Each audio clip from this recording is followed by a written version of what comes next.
Graça e paz, igreja. Abra, por favor, sua Bíblia no texto de Lucas, Evangelho de Lucas, capítulo 7. E vamos ler do versículo 11 até o versículo 17. Como é sabido, esse primeiro trimestre de 2024, nós vamos tratar sobre os encontros que Jesus teve com alguém. E o pastor Arildo tem feito isso em ocasiões anteriores, nós também.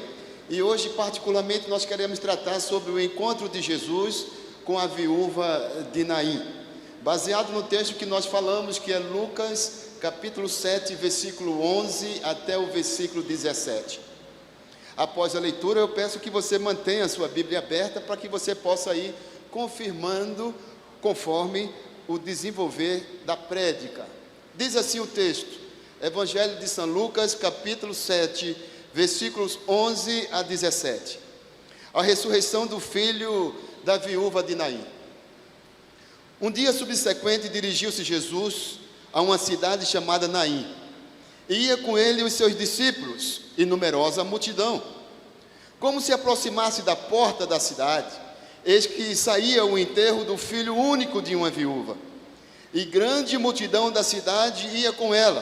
Vendo-a, o Senhor se compadeceu dela e lhe disse: não chores. Chegando-se, tocou-lhe no esquife e, parando os que o conduziam, disse: jovem, eu te mando, levanta-te. Sentou-se o que estivera morto e passou a falar. E Jesus o restituiu à sua mãe. Todos ficaram possuídos de temor e glorificavam a Deus, dizendo: grande profeta se levantou entre nós. E Deus visitou o seu povo. Esta notícia a respeito dele divulgou-se por toda a Judeia e por toda a circunvizinhança. Palavra do Senhor. Amém? Irmãos, há muitas histórias, algumas contadas de uma forma, outras de outras, no que diz respeito à vida, por exemplo, de Alexandre o Grande. Conta-se muitas, e algumas até se desencontram. E se você conhece de outra forma o que eu vou citar, espero que você mantenha-se tranquilo. Conta-se que Alexandre o Grande disse: no dia da minha morte, eu quero que o meu caixão seja conduzido pelos médicos. E então a corte perguntou: mas por que, imperador? Ele respondeu: para que os médicos saibam e entendam que eles não têm poder sobre a vida e nem têm poder sobre a morte. Que eles conduzam o meu caixão. E ele disse uma segunda coisa: também vos peço que os meus braços sejam conduzidos para fora do caixão, até no lugar do sepultamento. E novamente, estranhando-se, perguntava: mas por que, imperador? Ele disse: para que ninguém se esqueça que de mãos vazias nós chegamos a este mundo, e de mãos vazias nós dele partimos.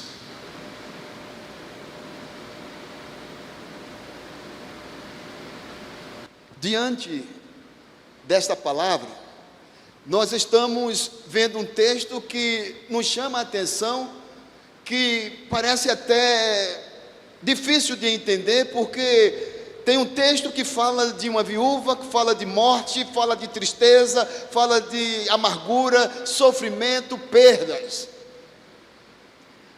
Mas alguém também já dizia: mais importante do que como começa é como termina. O texto começa com um funeral, mas termina em festa.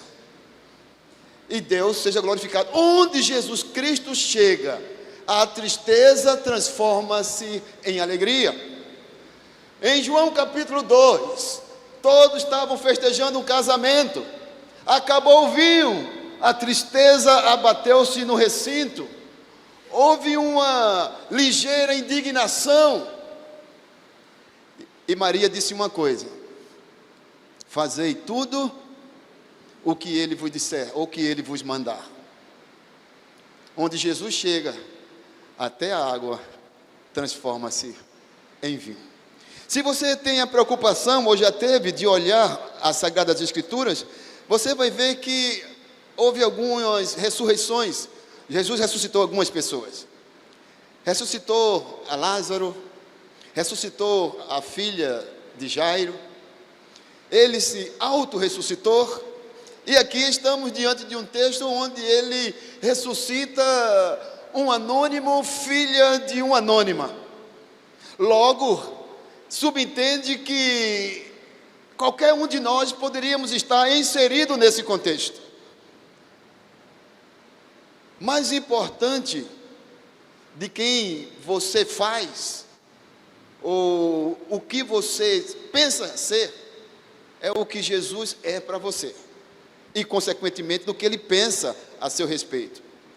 E observe que o texto começa assim: em dia subsequente dirigiu-se Jesus a uma cidade chamada Naim. Da Galileia, ou de Jerusalém até Naim, aproximadamente 35 quilômetros. Outros comentaristas falam-se em 45 quilômetros. Jesus estava 45 quilômetros ou 35 quilômetros distante de Jerusalém. Dizem os comentaristas que a cidade de Naim, ela ficava ao sul da Galileia, bem ao sul. E nós lembramos que no mar da Galileia aconteceu um episódio muito forte. Jesus acalma uma tempestade. No outro lado do mar da Galileia, Jesus encontra o gadareno. Vá recordando comigo esses episódios. Onde Jesus chega, ele transforma. Se Jesus chegou na minha vida, na sua vida, ele nos transforma. Nós não poderemos permanecer o mesmo depois que Jesus toca em mim, depois que Jesus toca em você, depois que Jesus chega nas nossas vidas, nas nossas casas, nos nossos casamentos, nas nossas relações. Nós não podemos ficar o mesmo. Onde Jesus chega, ele transforma. E olhando para o texto, eu quero mostrar para você algumas lições que nós conseguimos extrair. Mas antes, eu quero mostrar para vocês que no Oriente Antigo, a situação de uma viúva era bem dificultosa, deprimente até.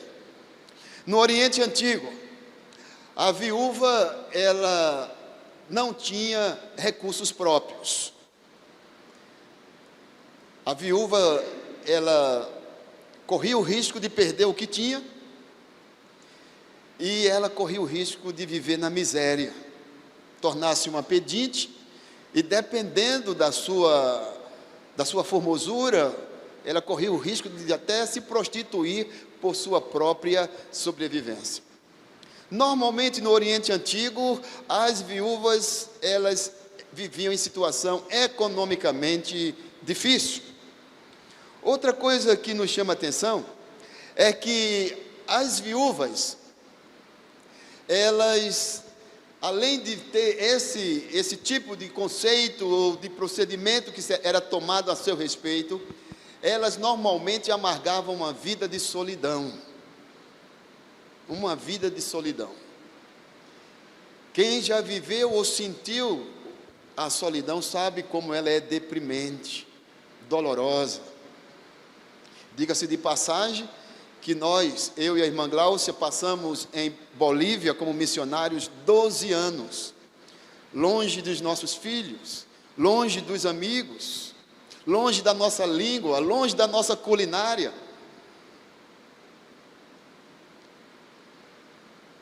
Eu fazia companhia para Gláucia, Gláucia fazia companhia para mim. E quando saíamos na calle, quando saíamos na rua, as pessoas, buenos dias, eu querendo ouvir bom dia, eu querendo ouvir boa tarde, boa noite, como vai? Mas lá se ouvia como levar, tudo bem? Muitas gracias, não se apure, volva sempre. E nós pensávamos, quando vamos ouvir nossa língua? Quando vamos comer nossa comida? Quando vamos ouvir? Até o latido do cachorro em Bolívia é diferente, olha. Então observe que a solidão, se ela não for tratada, ela não for acompanhada, ela vai gerar depressão, tristeza, angústia, amargura, dor, até revolta. Mas a palavra de Deus nos tranquilizava, porque dizia: a minha graça te basta. E realmente bastou. Sempre foi suficiente. As viúvas, elas não tinham autossuficiência. Por ser mulher, já era rejeitada na comunidade. E se vivesse só como viúva, era uma outra pontuação negativa a seu favor. E nós entendemos também que, além de viúva e mulher, e enterrando seu filho, as coisas iam complicando paulatinamente. A mulher, no Oriente Antigo, tinha uma questão de carpideiras e planteadores. Tudo isso a critério ou a guisa de introdução. No Oriente Antigo, se pagava ou se contratava pessoas para chorar no seu enterro, no seu funeral ou no funeral dos seus parentes. Nós recordamos muito bem quando Jesus chegou na casa do chefe da sinagoga, Jairo. Acompanhe comigo a minha linha de raciocínio. Quando Jesus chegou na casa de Jairo, ele encontrou várias pessoas chorando. E ele disse a mesma coisa que disse para essa viúva: não chores. Só que ele acrescentou algo mais. Ele disse: não chores, porque a menina não está morta, mas dorme. E os planteadores e as carpideiras que eram contratadas economicamente para chorar, eu não sei como uma pessoa consegue chorar sem motivo aparente. Elas disseram entre si, falando entre os dentes: será que nós não conhecemos a morte? E Jesus, na sua onisciência, dizia assim: vocês conhecem a morte, eu porém conheço a vida. Aleluia. Eu porém conheço a vida. E disse: ninguém de vocês sobem comigo. Chamou apenas alguns dos discípulos e os pais da menina e subiu até o andar superior. E disse: Talita cumi, a ti te digo, levanta-te. Oh glória, irmão. Imagine que coisa fantástica. As viúvas viviam de forma muito delicada. Mas, agora entrando no texto propriamente dito, há várias lições para nós extrairmos no texto. Observe que o versículo 11 diz: em dia subsequente dirigiu-se Jesus a uma cidade chamada Naim, e ia com ele seus discípulos, e numerosa multidão. Agora observe a conexão entre versículo 11 e versículo 12. Versículo 12: como se aproximasse da porta da cidade, eis que saía um enterro do filho único de uma viúva, e grande multidão da cidade ia com ela. Olha que coisa interessante. Dois cortejos, um cortejo de glória e um cortejo de dor.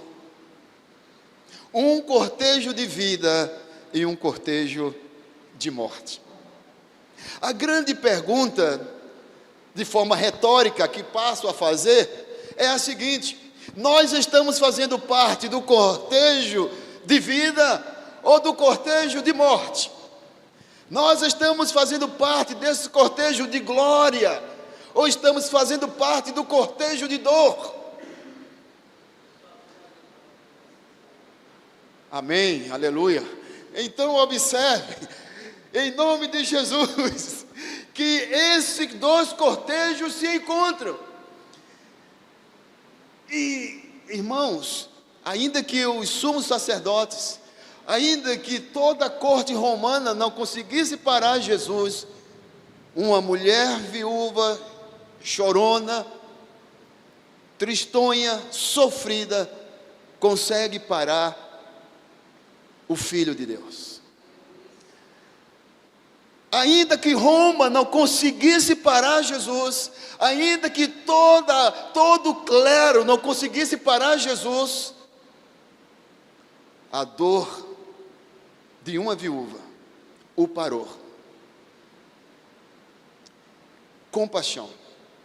Se você olhar em Mateus 9:35, e chegando no versículo 36, diz que Jesus olhou para Jerusalém e viu todos como ovelhas sem pastor. Observe, vendo ele as multidões, compadeceu-se delas, porque estavam aflitas e exaustas, como ovelhas que não têm pastor. Compaixão. Primeiro ponto da nossa fala é: a iniciativa é de Jesus. Observe para o texto. Como se aproximasse da porta da cidade, eis que saía o enterro do filho de uma única viúva, e grande multidão da cidade ia com ela. Vendo-a, o Senhor se compadeceu-se e lhe disse: não chore. Primeira lição é esta, dentro deste encontro que Jesus tem com esta viúva: a iniciativa sempre é de Jesus. A iniciativa sempre é de Jesus. Outro dia eu encontrei alguém que dizia assim: pastor, eu me entreguei a Jesus, eu fui até Jesus. E eu pensei comigo mesmo, eu digo, um morto pode tomar iniciativa? Está aqui no texto. O morto pode escolher a vida. Em Efésios 2, versículo 1, o texto nos diz: vós estávamos mortos em vossos delitos e pecados. O salário do pecado, diz Paulo, é a morte. Nós estávamos mortos, mas encontramos, ou melhor, fomos encontrados, aleluia, pelo Senhor da vida. Ele veio ao nosso encontro, Ele tomou a iniciativa, diz o texto. Ele veio até nós, e Ele foi até este cortejo de dor, este cortejo de morte, foi até esta viúva. Mas o fator preponderante é: Jesus toma a iniciativa. Você não vai ver no texto, em nenhum momento, e nenhum comentarista dizendo que a mulher acenou para Jesus. Quando nós formos falar sobre o encontro de Jesus com a mulher Ciro-Fenícia, em Mateus 15, que provavelmente é o próximo domingo, você vai ver que há uma diferença entre aquela mulher Ciro-Fenícia, que tinha uma filha endemoniada, para esta mulher, que tinha um filho morto. Esta mulher não toma nenhuma iniciativa, ela não grita até ele: Senhor, ou Kurios. É muito interessante, porque a palavra Kurios, Senhor, no grego, não quer dizer Senhor simplesmente, quer dizer meu Senhor. Ciro-Fenícia diz Senhor, ela está dizendo: meu Senhor, tem compaixão de mim, minha filha está terrivelmente endemoniada. Aqui, observe, a mulher não faz nenhum aceno, a mulher não vai até Jesus. Nenhum comentarista, nem mesmo o próprio evangelista diz que alguém na turba se manifestou, ou se alguns dos discípulos tomou a iniciativa em dizer: Senhor, se compadece. Não. Observe, Jesus toma a iniciativa. Nem a mulher, nem alguém que ali estava, nem mesmo um dos discípulos, nenhum das carpideiras ou planteadores tomou a iniciativa de dizer assim: Senhor, tem compaixão, tem misericórdia, atenda essa... Não, a iniciativa foi de Jesus. Observe que, versículo 13, vendo-a, o Senhor se compadeceu dela e disse: não chores. Aí você diz assim: como pode? A mulher perdeu o marido, perdeu a sua alegria, perdeu a expressão de matrimônio, agora perde seu único filho. Filho único. Ela não tinha 4, 5 filhos, e veio a perder esse último filho, ou seja, perdeu 3 e perdeu agora o 4. Não, ela só tinha um filho, e esse filho, a morte veio e o ceifou. Você consegue imaginar? Veja a diferença. Vamos pensar em 1 Samuel. Ana, uma mulher estéril, não consegue ter filho, é zombada, é escarnecida pela a outra esposa, a Penina. Seu marido faz descaso, mas a amava mais do que qualquer outra coisa, principalmente mais do que a outra, e diz para ela assim: eu não sou melhor para você do que muitos filhos ou 10 filhos. Mas ela diz o seguinte: eu faço um voto, se Deus me der um filho, eu devolverei ao Senhor. Tente acompanhar a linha de raciocínio.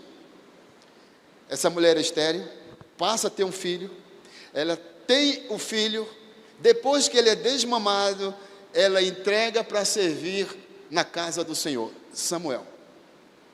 Agora, pense, você ter um filho e você perder esse filho. Você ter um filho fazendo um intercâmbio no exterior, ou ele ser missionário ou missionária no exterior, estar estudando no interior, trabalhando no exterior, é uma coisa. Mas você ter o seu filho ou filha ceifado pela morte, é muito difícil. Essa era a dor desta mãe. Perdeu o marido e perdeu agora seu único filho. Chega Jesus, cheia de boa vontade, e diz para esta mulher: não chores. Aí é um complexo, não? Como não chorar?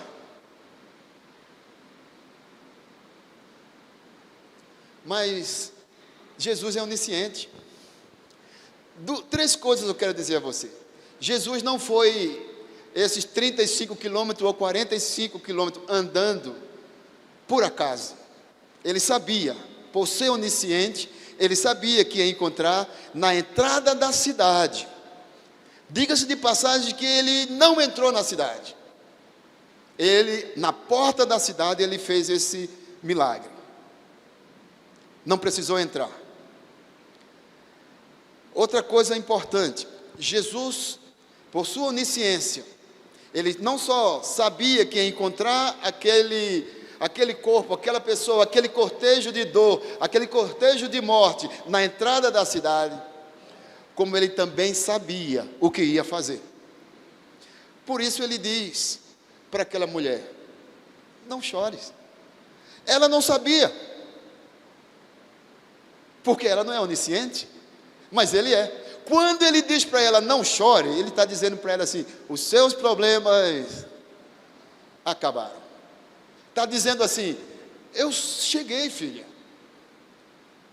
não chore, porque eu enxugarei dos teus olhos toda lágrima.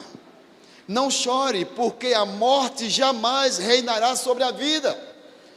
O diabo jamais reinará sobre Jesus Cristo, porque o próprio Deus está sentado no alto e sublime trono, e Ele rege as nações, os povos, e até a minha, a sua, as nossas próprias vidas.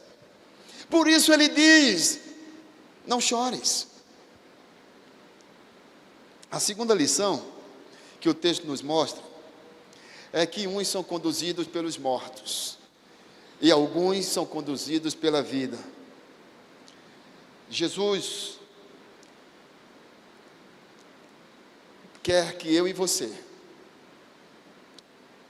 saiamos da obscuridade espiritual, saiamos desse ostracismo de dúvida entre 2 pensamentos: se deve permanecer onde está ou se deve sair de onde está. Jesus vem trazer esclarecimento. Quando a luz chega, as trevas dissipam-se. Quando a verdade chega, a mentira se esvai. Quando a alegria chega, a tristeza não permanece. Observe que aquele que conduz a vida, que é a própria vida, como o próprio Jesus Cristo disse: eu sou o caminho, a verdade e a vida. Quando a morte depara-se, Rafael, com a vida, ela se derrete, ela se desfaz, porque a vida é superior em tudo à morte. Tanto é que o próprio escritor de João, ao Apocalipse, ele diz assim: o último inimigo a ser destruído será a morte. Ela será destruída, ela na verdade já está destruída. Você lembra de Gênesis 3,15? Ele diz que vai nascer um da semente da mulher que esmagará a cabeça da serpente. Oh glória!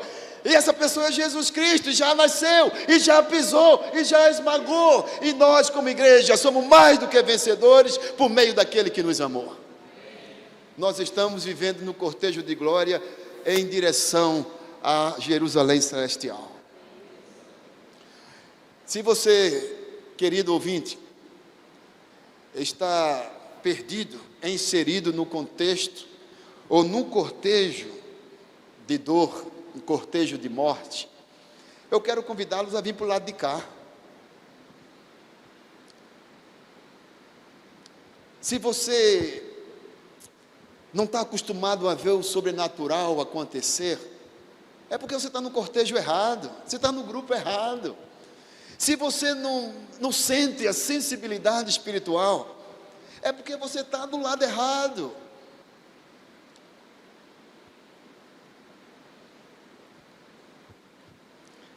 Olhando para o texto, a gente vê que o texto diz assim, versículo 14: chegando-se, tocou o esquife, e parando os que conduziam, disse: jovem, eu te mando, levanta-te. Terceira verdade nesse texto: chegando-se, tocou o esquife, e parando os que o conduziam, disse: jovem, eu te mando, levanta-te. Duas coisas importantes podemos dizer nesse texto. A primeira coisa é que Jesus, com seu alto poder e autoridade, ele não necessitava tocar no esquife, mas com o seu toque, ele para. Com o seu toque, ele não só para o esquife, mas para também os que conduziam o esquife, para também a autoridade da morte sobre aquele corpo. Observe, ele para os condutores, para a atividade da morte sobre o morto, e para o choro de uma mãe sofrida. A autoridade de Jesus. Jesus toma a iniciativa, o cortejo de glória é superior ao cortejo de dor, e Jesus toca para mostrar a sua autoridade sobre o morto, sobre a morte e sobre os que estavam conduzindo. O que isso quer dizer para mim, o que isso quer dizer para você? Jesus, ele quer tocar. Observe tocar e ser tocado. Me deixe lembrar um outro episódio. Em uma ocasião, Jesus, no seu cortejo de glória, nas estradas de Jerusalém, naquelas estradas empoeiradas, ele depara-se com uma multidão e uma mulher, também anônima, também sofrida, desta vez com sua saúde debilitada. Ela pensa consigo mesmo e no recôndito do seu ser, no mais profundo da sua alma, ela pensa consigo: ah, se eu somente tocar nas suas vestes, serei curada. Ela faz o oposto. Enquanto Jesus toca na esquife, ela toca na orla das suas vestes. E você observa que esta mulher foi conduzida, induzida, mobilizada, incentivada, motivada pela fé. E ela disse consigo mesmo: se eu tocar nas suas orlas, ou nas orlas das suas vestes, serei curada. E é interessante que isso acontece. Ela passa todas as dificuldades, chega até onde Jesus está, e ela não pronuncia uma palavra, não balbucia nada, não levanta a mão, não ergue os braços, não aponta. Ela simplesmente toca nas suas vestes. E o mais interessante, o mais sobrenatural acontece. Jesus pergunta, Célio: quem me tocou? Oh, glória! Quem me tocou? Pedro e outros que ali estavam, de forma natural, até nós mesmos faríamos esta pergunta. Chega para ele e diz: Senhor, como perguntas quem te tocou? A multidão te aperta, te mói. E tu perguntas quem me tocou? Ele diz: não, peraí, não é assim não. Alguém me tocou de forma diferente, porque de mim saiu poder, de mim saiu virtude. Este homem que toca na esquife, esse homem que toca naqueles que conduziam o morto, e que toca no coração de uma mãe aflita, é este que eu proclamo: Jesus, o Salvador do mundo. Caminhando para a quarta lição, olhando para o texto diz assim: chegando-se tocou o esquife, e parando os que eu conduzia, disse: jovem, eu te mando. Quarta lição: Jesus não só tem iniciativa, como Jesus tem autoridade inquestionável. Jesus podia dizer assim: se você quiser levantar, não é assim não. Quando você um dia, espero que não necessite, mas se um dia você for confrontada por demônios, e um dia você precisar orar por alguém que está possesso, você nunca fala para o demônio assim: olha, se você quiser sair desse corpo, saia daqui logo, ou daqui a 10 minutos. Não fala assim não. Fala com autoridade no nome de Jesus. Fala assim: em nome de Jesus Cristo Nazareno, sai deste corpo agora. Amém, irmãos? Amém. Oh, glória, aleluia. Não é, olha, se você quer sair, não. Jesus diz: eu te mando. Observe nas Sagradas Escrituras: eu te mando. Jesus tem poder sobre a morte. Observe, diz aí, os que conduziam, disse: jovem, eu te mando, levanta-te. Jesus podia dizer: se você quiser levantar, levante. Não. Levanta-te, eu te mando, eu tenho poder e autoridade sobre a morte, e digo: levanta-te. Talvez eu e você estejamos vivendo algumas dificuldades, e a gente pensa que Jesus deixou de ter o poder e autoridade sobre as circunstâncias, sobre a adversidade da vida.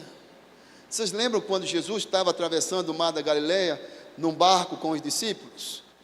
E Jesus ia dormindo, ou estava ali descansando, ou dormitando. Dormitar é quase dormir, cochilar. Jesus estava ali calmo, sereno e tranquilo, e os discípulos perturbados. E é interessante que ele disse assim: mestre, eles diziam: não te dá contas que pereçamos? Essa às vezes é a minha e a sua situação e atitude. Às vezes nós pensamos assim: Deus não está levando em conta a nossa dor, Deus não está considerando as dificuldades que eu estou vivendo. Poxa, Deus esqueceu de mim. Não, Ele não esquece de nós. Hernando Dias Lopes diz uma coisa muito interessante em uma das suas mensagens. Ele diz o seguinte: a dor, a adversidade, tribulação e as angústias da vida não vêm para nos destruir, vêm para nos fortalecer. Vêm para nos fortalecer. Se nós nunca tivermos uma experiência má, como poderemos aconselhar ou entender a dor de alguém que passa por uma dificuldade? Vamos ser apenas um psicanalista ou um psicólogo de gabinete? As letras dizem que... Não, por experiência própria, nós temos que argumentar. Caminhando para o fim, não quero ser longo ainda, que seria oportuno. O texto continua e diz o seguinte no versículo 14: chegando se tocou no esquife, e parando os que conduziam, disse: jovem, eu te mando, levanta-te. Sentou-se o que estivera morto, e passou a falar. E Jesus restituiu a sua mãe. Quinta lição. Jesus quer restituir o que tiraram de você. O diabo tirou a vida do esposo desta mulher. Agora insiste em tirar a vida do seu filho. A exemplo desta mãe, talvez você esteja vivendo uma situação onde o diabo tirou alguma coisa sua. Tirou a alegria do seu casamento, tirou a alegria ou a perda de um filho ou de uma filha, ou de algum empreendimento que estava dando certo e você perdeu tudo isso. E você diz assim: olha, eu sei que estou vivendo essa dificuldade e está acabado. Quando o diabo dizer para você é o fim, Deus há de dizer é o começo. Porque quando o diabo dizer é o fim, Deus vai restituir. Inclusive tem uma música que diz assim: dá-me de volta o que é meu, restitui. Deus vai restituir o que roubaram, o que tiraram de mim, o que tiraram de você. Mas eu não posso me manter no cortejo errado. Eu não posso estar do lado errado. Como Ele vai restituir se eu não adoro, se eu não sirvo, se eu não me prostro diante dele e não reconheço o seu senhorio? Restituiu a sua mãe. O que eu e você precisamos ter de volta? Alguns de nós já não temos mais alegria. Os nossos sonhos, os nossos planos foram esquecidos, talvez deixados para trás. Mas Deus quer restituir novos sonhos para mim e para você. Novos desafios. Sentou-se o que estivera morto e passou a falar, e Jesus restituiu a sua mãe. Você consegue? Eu peço, por favor, apenas 30 segundos, feche os seus olhos, 30 segundos. Tente agora, nesses 30 segundos, ver a alegria desta mãe. Um filho que estava morto, ela perdeu o marido, perdeu o filho, e nesse 30 segundos, tente colocar-se no lugar desta mãe. Você que é pai, você que é mãe, avó, tia, Deus agora devolvendo um filho que estava morto, com vida, com saúde. Dá para você imaginar isso? Obrigado. Pode olhar para o altar novamente. Você consegue entender a alegria desta mãe? Observe. Agora às 18 nós estávamos numa reunião lá em cima, chamada Reunião das Déboras. E nós temos um lema nas Déboras: mães de joelhos, filhos de pé. Ninguém ora por um filho como uma mãe. Esses são os lemas das Déboras. E as Déboras não vieram para concorrer com a Sociedade Auxiliadora Feminina ou com o Projeto Ana. É apenas mais um ministério para fortalecer a oração na igreja. Mães orando pelos filhos. E olha que interessante. Quando nós estamos na reunião das Déboras orando pelos nossos filhos, coisas maravilhosas acontecem. Há uma música que dizia assim: quando o pueblo del Senhor adora a Deus, concede coisas, sucede coisas, sucede coisas. Quando o povo do Senhor adora a Deus, sucede coisas.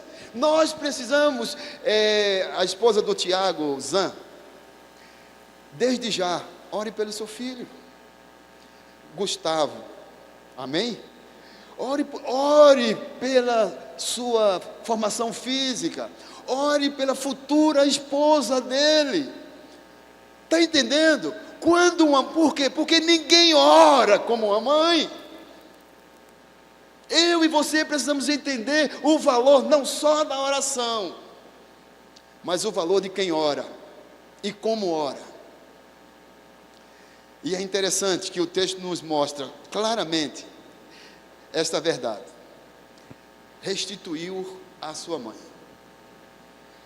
Temos a última lição que eu quero deixar para vocês. Todos ficaram possuídos de temor e glorificavam a Deus, dizendo: o grande profeta se levantou entre nós, e Deus visitou o seu povo. Esta notícia a respeito dele divulgou-se por toda a Judéia e por toda a circunvizinhança do Jordão. Sexta e última lição desse texto: tudo é para a glória de Deus. Tudo é para a glória de Deus. Observe que quando Jesus chega, João Batista diz algumas coisas que são interessantes lembrar nesse momento. Na hora do batismo, ele diz assim: eu preciso ser batizado por ti e tu vens a mim? Aí Jesus responde: sim, para que se cumpra as Escrituras. Em João 29, João diz assim ao ver Jesus: eis o Cordeiro de Deus que tira o pecado do mundo. 29, no versículo 35 de João 1, o mesmo capítulo, repete a mesma coisa: eis o Cordeiro de Deus que tira o pecado do mundo. O que nós queremos dizer com isso? Que não há outro caminho, não há outra forma de nós sermos limpos e consequentemente aceitos pelo Pai, senão através de Jesus Cristo, porque Ele é o único caminho, a única verdade e a vida. Em João 10, ele é tão categórico que ele diz assim: eu vim para que tenhas vida. Ele diz assim: eu não vim para que você tenha riqueza, eu não vim para que você tenha vida abundante, eu não vim para que você tenha uma vida assim de alegria absurda, eu vim para que tenhas vida, e essa vida é uma vida gloriosa na presença dEle. Eu e você somos convocados a olhar para esse texto e glorificar a Deus. Nós somos convocados para dizer para qualquer outra pessoa o que Jesus disse para essa mulher: não chores, Jesus há de enxugar dos teus olhos toda a lágrima. O encontro de Jesus com a mulher de Naim, ou com a viúva de Naim, foi um encontro transformador, cabal e único, porque com certeza os comentaristas não refletem caso contrário do que de João 4, o encontro com a mulher samaritana. Depois daquele encontro, muita gente veio e foram salvos, segundo diz o texto. Aqui nós não vemos o desfecho, mas com certeza, se o povo saía glorificando a Deus, não temos sombra de dúvida que muitas pessoas não só falaram que um profeta se levantou entre nós, como a salvação e a verdadeira vida se instalou entre nós. Que essa verdade esteja na minha vida, esteja na sua vida, esteja nas nossas vidas, esteja na vida da igreja. Eu e você, todos os dias, precisamos ter um encontro com Jesus. Esta mulher pode esquecer de tudo, mas jamais vai esquecer o dia em que Jesus